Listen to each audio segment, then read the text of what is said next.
impartes de mí tu Santo Espíritu, el precioso Espíritu Santo. Revelación de su palabra.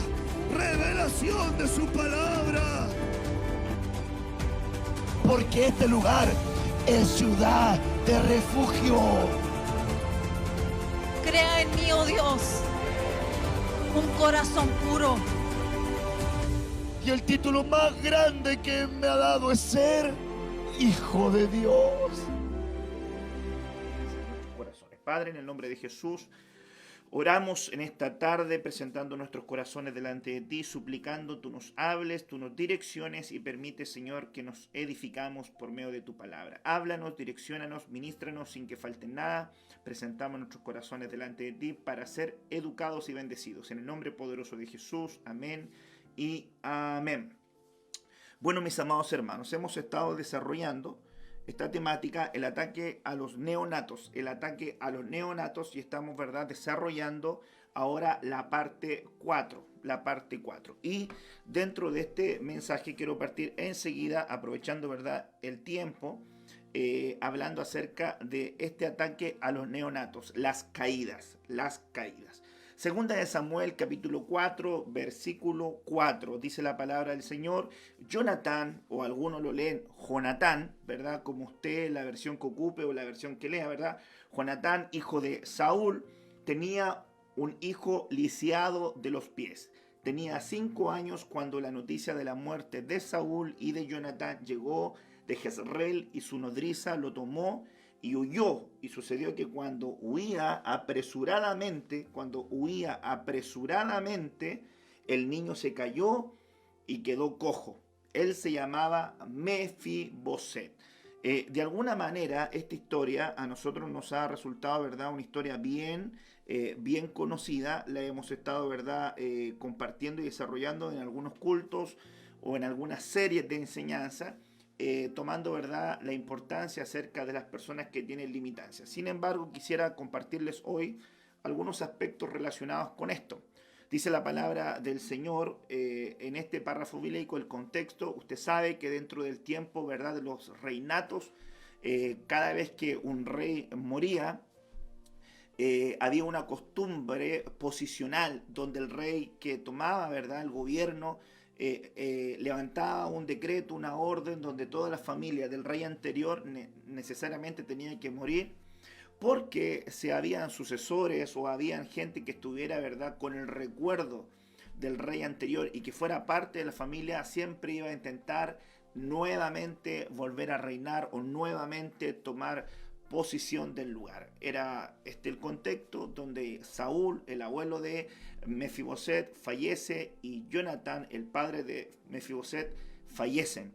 Y así también mueren también muchos parientes y muchas personas que estaban involucrados con Saúl. Sin embargo, la escritura a nosotros nos menciona que había tenido Jonatán, ¿verdad?, un hijo que era llamado Mefiboset, y que estaba también al cuidado de una mujer, y que esta mujer, al enterarse de la muerte de Saúl, al enterarse de la muerte de Jonatán, en su deseo protector, en su anhelo de proteger la vida de este pequeño, sale apresuradamente, y en esa salida dice la escritura que ella apresuradamente salió y el niño se cayó y quedó cojo. Él se llamaba Mefiboset. En otra versión dice que quedó lisiado. En otra versión dice que él quedó tullido, ¿verdad?, de sus pies, inhabilitado de sus pies. Y es interesante poder visualizar lo que implica la faceta de ser un lisiado, de ser una persona incapaz de poder desarrollarse, ser una persona incapaz de poder, ¿verdad?, proyectarse en la vida de una manera correcta. Este niño que tenía 5 años no tenía la culpa de lo que había ocurrido con Saúl, ni de lo que había ocurrido con Jonatán, ni lo que había ocurrido en el entorno, en las situaciones, que un niño de 5 años no tiene en su conciencia, ¿verdad?, el deseo vengativo o las cosas que pudiesen ocurrir ante conflictos que implica, ¿verdad?, que implican a los padres o implican las funciones sobre las cuales están también los padres involucrados. Cuando yo veo la palabra lisiado, me di la tarea de buscarla, ¿verdad?, en Strong. La palabra hebrea es naqué, y esa palabra naqué la traduce como alguien herido. Y me llamó la atención, ¿verdad?, poder ver que dice la escritura, Jonatán, hijo de Saúl, tenía un hijo herido, herido de los pies. Ponga atención, herido de los pies. Me interesa poder ver este punto partiendo, ¿verdad?, de esta enseñanza, herido de los pies. Dice la escritura también, en esa palabra hebrea ocupa la palabra mutilado, también mutilado de los pies, y también ocupa la figura abatido. Tenía un hijo, ¿verdad?, abatido, ¿verdad?, en los pies. De alguna manera, cuando yo veo estos tres conceptos, herido, mutilado y abatido, me doy a la idea de pensar que cuando la escritura menciona a este niño que tiene 5 años, es un pequeño, es un niño, ¿verdad? Que no tenía culpa, ya le dije, de lo que había acontecido. Sin embargo, él tiene un impacto en su vida, y este impacto en su vida, producto de una caída provocada por un adulto, ¿verdad?, lo deja incapacitado. Número 1, lo deja con una herida en sus pies. Me interesa poder ver, era lisiado de los pies, una herida en los pies. ¿Qué es una herida?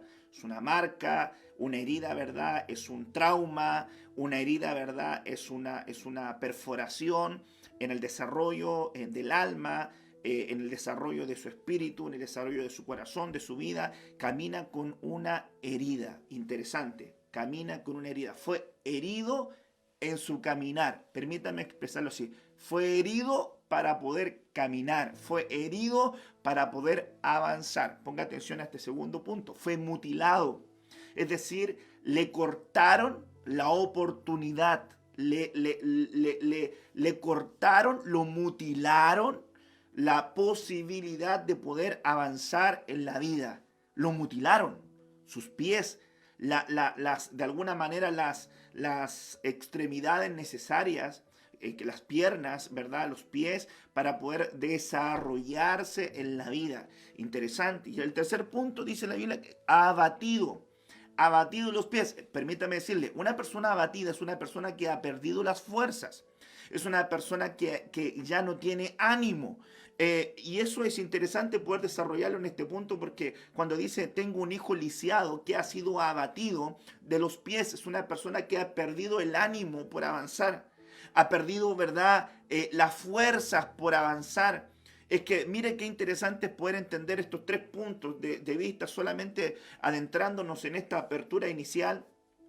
Ha avanzado mucho, ¿verdad?, el tiempo, y solamente voy a compartir rápidamente algunos puntos, ¿verdad?, esperando que tú los tomes y los captures en tu corazón y los guardes en él. Fíjese que difícil es poder lidiar con una persona que ha perdido las fuerzas. La Biblia dice que Dios da fuerzas al cansado. Eso nos deja de ver que sí hay gente cansada. La Biblia dice que Dios levanta al caído. Eso nos deja de ver que hay gente que ha caído. No es una mentira, no es una historia, no es algo, ¿verdad?, que no vaya a ocurrir. Hay situaciones que sí van a ocurrir en esa, de alguna manera, dimensión. Así ocurre y así también lo visualizamos nosotros. Otro punto importante sería entender que hay gente que tiene en su trayectoria, en su desarrollo, situaciones que no le permiten avanzar adecuadamente. Y por eso se han desanimado. Una persona que pierde el ánimo es una persona que no hay nada que lo pueda motivar, no hay nada que lo pueda estimular, no hay nada que lo pueda, ¿verdad?, empujar para que pueda sacar de alguna manera esas fuerzas interiores para poder levantarse. Es que hay eventos que han sido tan fuertes, hay eventos que han sido tan impactantes en la vida de nuevos creyentes, en la vida, ¿verdad?, de personas que están partiendo un camino, que están partiendo un desarrollo, y que sin lugar a duda le resulta con mucha dificultad. Cuando usted ve, yo sé todo el concepto social, porque las personas que tienen alguna situación, ¿verdad?, en su mano, en su cabeza, en sus piernas, o alguna enfermedad que le implica una incapacidad, la gente le ha definido como que tienen habilidades distintas, o tienen, ¿verdad?, recursos diferentes para poder llevar a estas personas a que no vean, ¿verdad?, con su mirada las limitantes que tienen, que son evidentes, pero ellos no las consideren como impedimentos para poder desarrollarse en la vida. Pero la verdad es que el cerebro, ¿verdad?, y la visión no se une, ¿verdad?, a lo que se desea. Yo me imagino que Mefiboset, dice la escritura, que él fue ubicado en un lugar que era llamado Lodebar, en un lugar donde no llegaba la palabra, en un lugar donde estaba incomunicado, una persona de 5 años. Yo tengo a la Renatita que va a cumplir 7 ahora, ¿verdad? Es pequeñita, ¿verdad? Pero yo la veo niña. Pero imagínense una persona de 5 años, de 4 años, de 6 años, que no pueda caminar, que se tenga que arrastrar, que no pueda, ¿verdad? Si es un varón, que no pueda jugar al fútbol, que no pueda correr, que no pueda, ¿verdad? Juntarse con los otros niños y estar, ¿verdad? Incapacitado, viendo constantemente la ausencia de poder desarrollar sus capacidades. Qué terrible, ¿verdad? Y fíjese que dentro del ángulo espiritual, el ataque de los neonatos es que hayan eventos tan fuertes que los lleven a caídas, que los lleven a tropiezos, que los marcan de una manera tan profunda que no pueden avanzar. Ahora la pregunta es, ¿cómo un padre puede, o una persona, o un tutor, puede de alguna manera hacer caer a alguien que está a su cuidado? Por los temores. Aquí, por ejemplo, vemos el caso de la nodriza, que ella tuvo miedo y corrió. Desaforadamente, su temor la impulsó a llevar a cabo una acción, y esa acción, motivada por el miedo, por el temor, entonces produjo que su hijo fuera herido, fuera caído. Es que yo me pongo a pensar que muchas veces las personas toman malas decisiones por el miedo. El otro día, yo no voy a adentrarme en temas, ¿verdad?, puntuales, pero escuché a un pastor que había invitado a una psicóloga a un programa radial, y esta psicóloga hablaba del concepto del miedo. Y él decía, es que el miedo es la emoción de autoconservación que tiene la humanidad, que es a través del miedo, la humanidad intenta autoconservarse. Quiere decir que las personas, cuando tienen miedo, van a tener, ¿verdad?, las precauciones más directamente relacionadas para poder autoconservarse y no morir. Mira el concepto que plantea. Pero cuando yo escuchaba a la psicóloga que hacía este comentario, mi mente inmediatamente se iba a la Biblia, porque la Biblia dice que Satanás era quien tenía atada a la humanidad, ¿verdad?, por el miedo a la muerte. Y fíjese que curiosamente la Biblia dice que Cristo vino a deshacer las obras de las tinieblas y que ya la muerte no tiene poder en nosotros. Un hijo de Dios ya no muere, solamente duerme para ser despertado, ¿verdad?, en el día, en la hora y en el momento que Dios estime necesario. Entonces yo miraba, hermanos amados, que por una parte social se le habla al miedo como la faceta de autoconservación, y por otra parte vemos en la escritura que la Biblia nos dice que el miedo es la herramienta que ocupa Satanás para poder atar a la humanidad a la subyugación de no avanzar o de no desarrollarse. A mí me llama la atención, de repente veo jovencitos, niñas que tienen miedo a poder sociabilizar, miedo a juntarse con las personas, miedo a tomar un vehículo, miedo a tomar un transporte, miedo a quedarse solo, miedo a apagar la luz, que son fobias. En alguna oportunidad yo desarrollé una palabra, seguramente, no sé si estará grabada, no lo sé. En algún momento tengo que darme la tarea de poder grabar enseñanzas que no quedaron grabadas para usted, para que le quede ese material y usted después pueda escucharlo y repetirlo, ¿verdad? Pero le puse, creo, ese tema, cortando los miedos o cortando las cadenas del miedo, las fobias. Pero las fobias, los miedos son terribles. Ahora, a este hombre, a este niño, Mefiboset, ¿verdad?, que le pusieron Mefiboset, que se llama disipador de vergüenza. ¿Quién le pone a su hijo así? ¿Verdad? Terrible. Luego, ¿verdad?, también entiendo que parece que leí un comentario donde le habían cambiado también el nombre para una faceta diferente. Ahora lo que me llama la atención ante este ángulo, ¿verdad?, de esta persona lisiada, es que esta persona lisiada sufrió, ¿verdad?, una incapacidad, ¿verdad? Tuvo una caída, no porque él se cayera, no porque él se tropezara, es porque las personas que debían haberlo cuidado, es porque las personas que debían haberle rodeado el camino, esas personas fueron las incapaces de poder protegerlo y cuidarlo correctamente. Y esas personas fueron las que se movieron por el miedo, y esa nodriza se movió por el miedo y lo hizo caer. Ahora voy a bajar y voy a aterrizar este concepto. ¿Qué es lo que pasa con una familia que de repente ve que las puertas se le cierran, que el trabajo se le cierra y de repente el miedo al problema económico, el miedo a la crisis le hace tomar rumbo para otro país? No, es que voy a irme mejor a Indonesia, voy a irme a Estados Unidos, voy a irme a Australia. No, es que allá en Centroamérica hay mayores probabilidades de desarrollo. Entonces toma a su hijo y lo lleva allá al otro extremo porque el miedo lo movilizó. El miedo lo movilizó a tomar una decisión errónea porque no estaba consultando el consejo de Dios, porque no estaba pidiendo la orientación de Dios, porque no estaba confiando y esperando, ¿verdad?, en la muestra de Dios, de la bondad, de cómo Dios iba a poder rodearlo. Es que a veces, hermano, la gente habla con mucha liviandad, de decir, no, hay que aprender a esperar en el Señor, pero cuando llega el momento discúlpenme la expresión que voy a ocupar, de los que hubo, como le decimos acá en Chile, no se demuestra eso, pues dice, no, yo confío en el Señor, y cuando viene la prueba ya no confía nada en el Señor, no, yo me voy a fortalecer, y por eso que también uno pone atención en lo que canta, porque hay gente que canta y de repente canta la palabra y la declara, pero cuando llega esa palabra que se hace vida, como dice la Biblia en los Salmos, hasta el dicho de Jehová le probó a José. Es que decir que llegó el día donde debía ser probado en aquello que había creído. Llegó el día donde venía la evaluación de lo que él había creído, de lo que él había recibido. Y en esa evaluación, hermanos amados, él debía demostrar que verdaderamente había creído en la palabra y que debía demostrar, ¿verdad?, en su vida que estaba caminando con esa faceta de confianza. Pacientemente esperé al Señor y Él se acercó a mí y oyó mi oración. Fíjese, pacientemente esperé. ¿Cómo esperar con paciencia? ¿Cómo ser paciente en la espera? Sin embargo, hermanos amados, hay gente que toma decisiones por miedo. El miedo los moviliza. Mire otro ejemplo. Yo le voy a poner algo. ¿Por qué le dije el ejemplo de la caída? Porque usted no sabe si esa persona o esos padres que se movilizaron por el miedo a otro país, por una oportunidad laboral, a otra región o cualquier parte, sin la dirección de Dios, sin el consejo de Dios, llevaron a la muerte a su pequeño, lo hicieron caer, lo desconectaron de un mundo espiritual, lo desconectaron de su iglesia, lo desconectaron de su contención familiar, lo desconectaron de todo y se lo llevaron los padres al extremo de la tierra porque ellos pensaron que allá les podía ir mejor.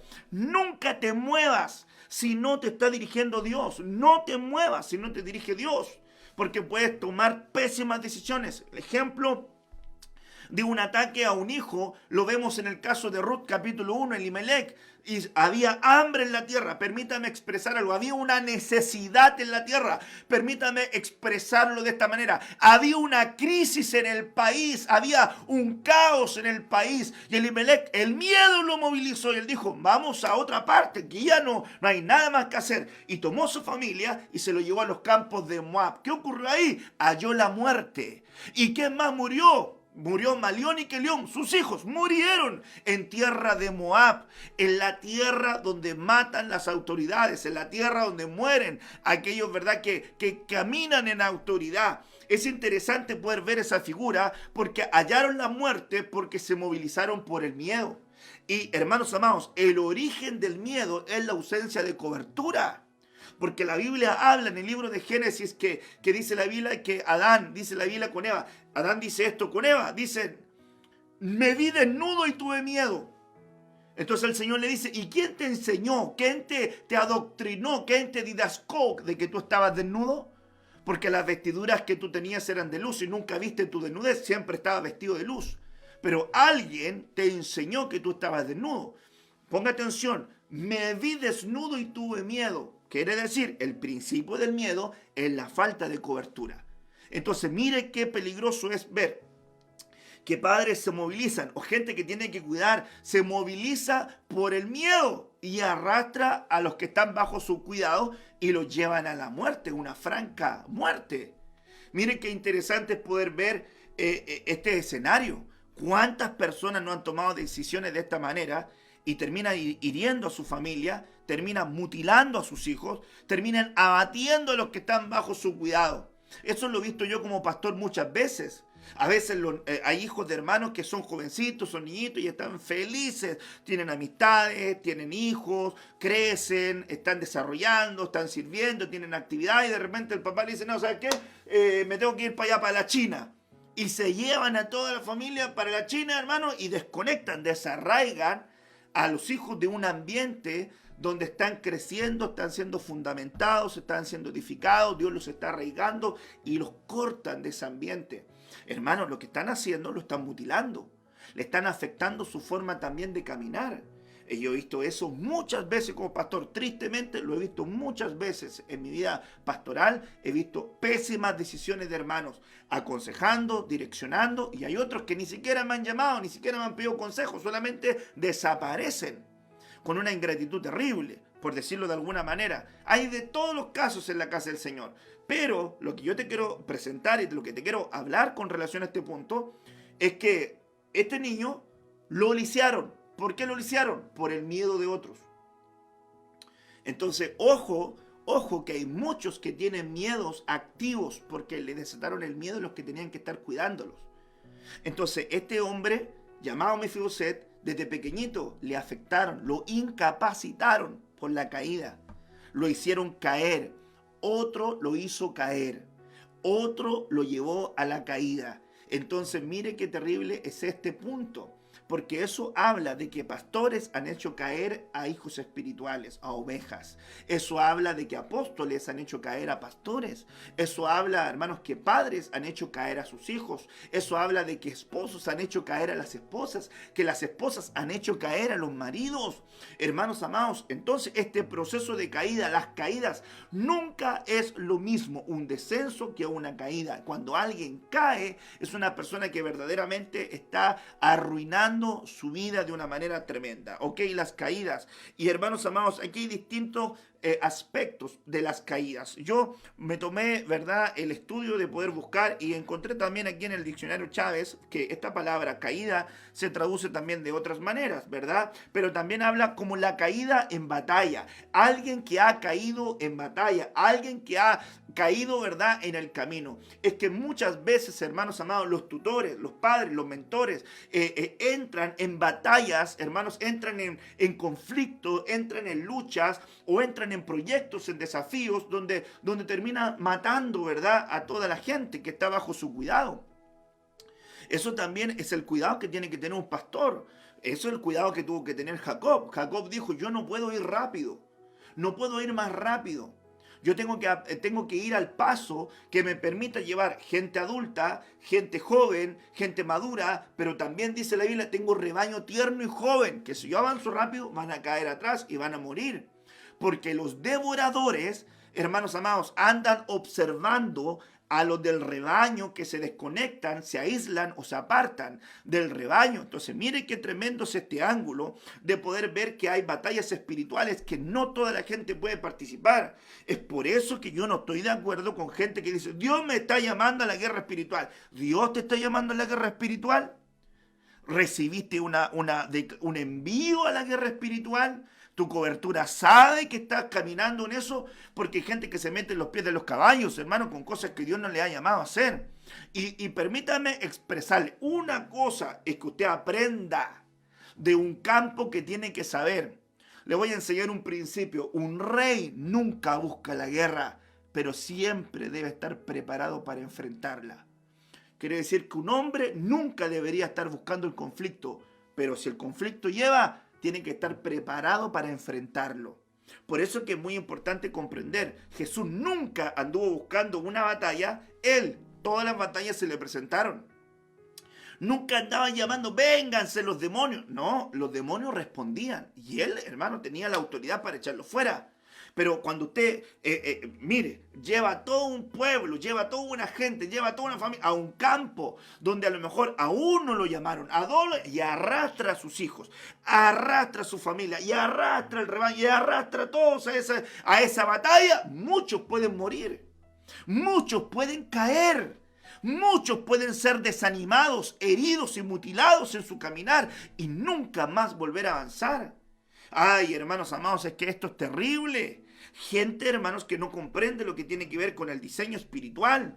Otro punto importante sería la inferioridad. Una caída también implica que ese tropiezo te puede hacer caer en la faceta de sentirse siempre inferior. Es que cuando un padre o un tutor o un mentor deja caer a alguien, esa caída le puede activar una inseguridad tan grande que esa persona siempre se va a sentir inferior o incapaz a desarrollar cualquier desafío en la vida. Y esto es tremendo porque a veces las oportunidades que llegan no llegan de la manera que tú quisieras, no llegan con la envoltura que tú quisieras. Y eso también debemos entenderlo, es que alguien que tiene un pensamiento de inferioridad o un pensamiento de incapacidad, a veces ni siquiera ve las oportunidades cuando se le pasan frente a sus ojos. Hermanos amados, y si las oportunidades, hermanos, vinieran con letreros de colores, todas las verían. Sin embargo, la Biblia dice que tiempo y ocasión Dios le concede a todos los hombres en la tierra. Mire qué tremendo es este punto. Quiere decir que Dios es tan bueno que a todos nos concede la oportunidad de poder desarrollarnos y poder crecer en la vida. Sin embargo, hermanos, hay eventos que te desatan una caída, que te hacen, ¿verdad?, ser lisiado en tu caminar, y en tu caminar siempre te sentirás inferior a otros. Y yo no lo hablo, hermanos, desde una faceta de autosuficiencia o una faceta de una superioridad natural, de sentir que eres mayor a todos los demás y de menospreciarlo. No estoy hablando de eso. Estoy hablando de no poder entender el propósito, el diseño y las habilidades y las capacidades que Dios te ha otorgado para poder desarrollarte en la vida. La Biblia dice que tiempo y oportunidad y ocasión le concede a todos los hombres.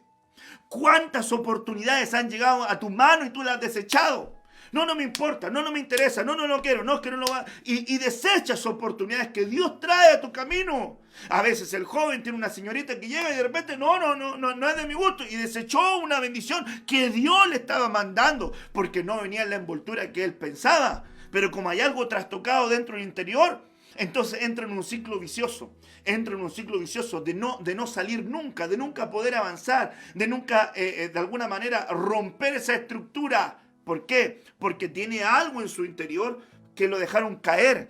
Alguien lo dejó caer. Hermanos amados, a veces una relación te deja caer y te rompe, te fragiliza, te fragmenta tu alma y tú nunca más llegaste a ser el mismo. Hacia una mujer, hacia un hombre, hacia un matrimonio, porque fíjese que la Biblia habla, se unirá el hombre a su mujer y llegarán a ser una sola carne, Y la Biblia dice, lo que Dios unió, no lo separe el hombre. Pero ponga atención en esto, cuando habla de unir, la palabra griega que ocupa también es colar. Y fíjese que ahí cambia, a mí me amplió mucho el concepto, porque colar es como cuando usted toma una silla y le pone la pata, y le pone cola fría, y le pone pernos, y le pone tornillos, y usted lo une y lo pega, se adosa. Es muy difícil que usted pueda romper eso en el mismo lugar donde se coló. Entonces va a romper otra punta y va a generar un daño. Entonces así es cuando hay una ruptura, hermanos amados. Las rupturas siempre van a dejar marcas. Es por eso que es tan importante ver que puede resultar en una faceta de inferioridad. Otro punto importante que yo vi acá era que una caída te hace decaer. La palabra que ocupa el diccionario acá es psicológicamente. Psicológicamente quiere decir que es un trauma en tu alma. El alma traumado, entonces te hace decaer almáticamente. Y la palabra que ocupa es caer su semblante. Caer su semblante. Me parece interesante poder ver este punto, porque imagínense que Caín decayó su semblante. Y cuando decayó su semblante, entonces, hermano, algo había caído dentro de él. Ahora, dentro del análisis de Caín podemos ver un montón de cosas. Solamente quiero puntualizar el concepto del decaimiento del semblante. Dios le dice a Caín, ¿por qué decae tu semblante? Si hicieras lo bueno, no tendrías alabanza, no te iría bien. Ahora, ojo, el pecado está a tus puertas. El pecado está a tus puertas. Tú tienes la decisión de dominarlo o abrirle la puerta.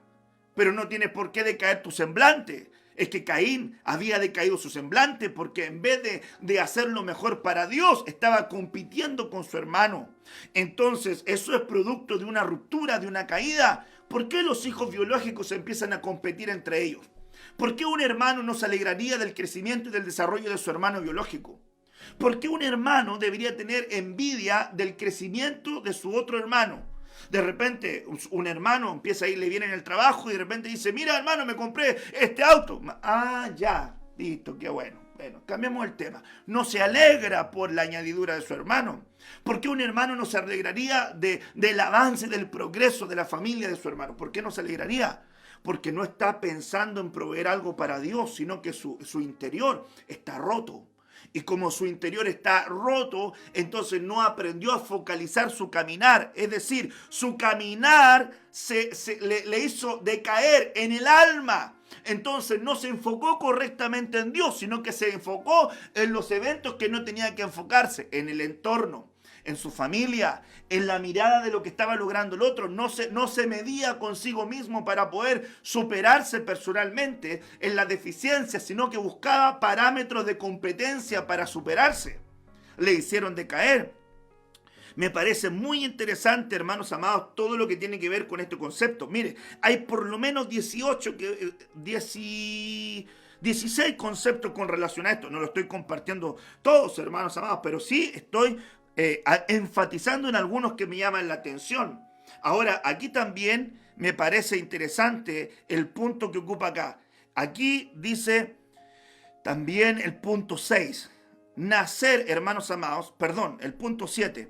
Enfermar como para guardar una cama. Fíjese algo, una persona que cae es una persona que de alguna manera cae en cama. Y la figura de caer en cama fuera del tiempo, producto de una enfermedad, es una etapa, es un proceso difícil. En otras palabras, hermanos amados, la Biblia habla de lo que es caer en cama. Por ejemplo, en Apocalipsis dice, lo haré caer en cama, los que cayeron en cama con ella.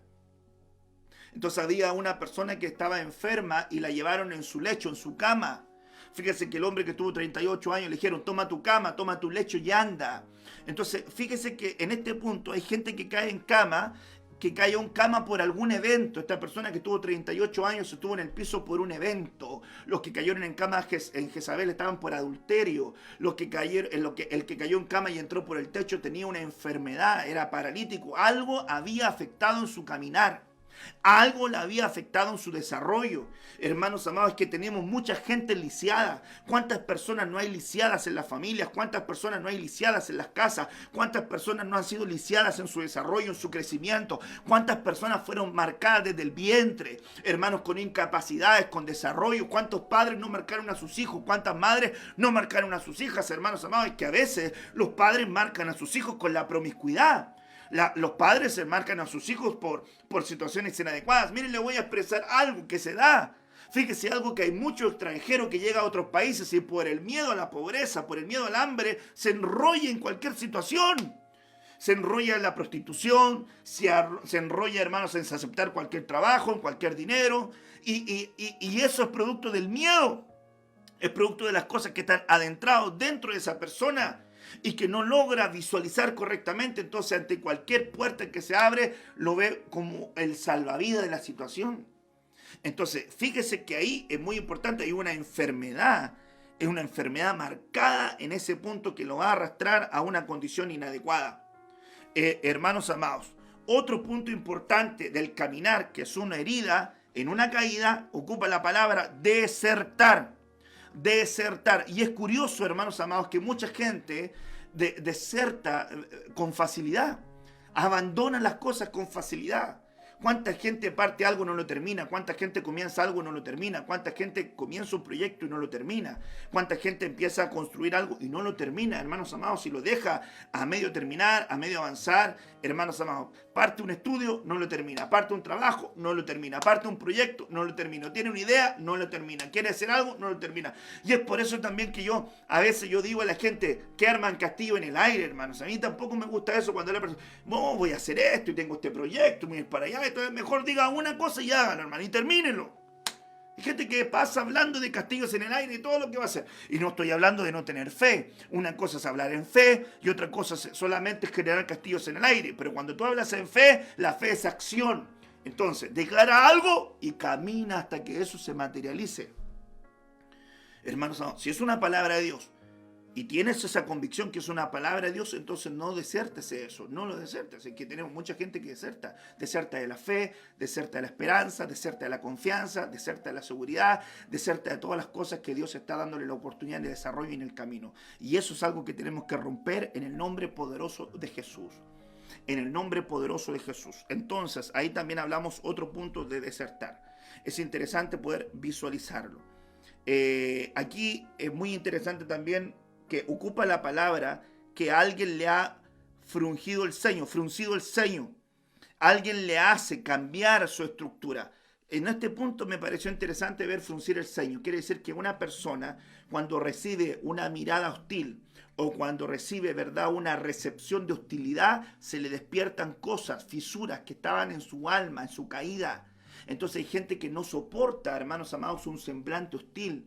Me parece interesante que la Biblia nos habla de esto, porque recuerda usted que Jesús tenía que ir a Jerusalén y dice la Biblia que él afirmó el rostro para ir a Jerusalén, porque así iba a encontrar con gente que era hostil, con gente que le estaba mirando con hostilidad y que no le iba a recibir correctamente. Es peligroso, es interesante poder verlo y poder contemplar este punto. Hermanos amados, por eso yo considero que es muy importante entender la faceta de las caídas y poder comprender que Dios nos lleva a una estructura de desarrollo y a una estructura de crecimiento. Así que es muy importante ver esta faceta de los lisiados, lo dejaron caer. Entonces la pregunta es, ¿alguien te ha dejado caer? ¿Ha dejado tú caer a alguien? ¿Has dejado caer a tus hijos? ¿Lo has dejado caer en este proceso? Es muy importante poder comprender que es necesario avanzar y progresar en la vida. Así que, mis amados hermanos, lamentablemente lo voy a tener que dejar hasta acá porque se va a acabar aquí la batería. Tiene una carga, no le queda nada y me está avisando en rojo que se va a apagar y no quiero que se rompa abruptamente. Lamentablemente la tecnología es así. Así que bueno, es lo que le puedo decir y lamentablemente no le puedo seguir con este tema, así que vamos a tener que terminarlo el día miércoles, perdón, ahí vamos a ir terminándolo. Seguramente el miércoles le voy a hablar acerca de los neonatos en el ataque de Moloch, de los que son entregados al fuego. Una enseñanza muy, muy linda. Así que yo quisiera que oráramos en esta dirección y en esta palabra con la ayuda del Señor antes que esto se apague. Padre, en el nombre de Jesús, oramos en esta dirección sobre tu pueblo, sobre tu iglesia, suplicando que esta palabra quede sembrada en el corazón de tu pueblo. Ayúdanos, Señor, a cuidarnos de las caídas, ayúdanos a cuidarnos de los tropiezos, ayúdanos a cuidarnos de aquellas cosas, Señor, que avancemos en este proceso y en esta vida. Señor, guarda el corazón de tu pueblo para que puedan guardar a aquellos que están a su cuidado, guardarles sin caída. La palabra dice que seamos guardados sin caída, Señor, y a veces las caídas son terribles. Hay infinidad de caídas, Señor, pero en este concepto, Mefiboset fue lisiado. Señor, el desánimo, Señor, la mutilación y las heridas le imposibilitaron su caminar. Ayúdanos a poder administrar las heridas, a poder administrar las mutilaciones, a poder administrar el desánimo. Y permítenos, Señor, caminar y progresar de la mejor manera en tu presencia. En el nombre poderoso de Jesús. Amén y amén.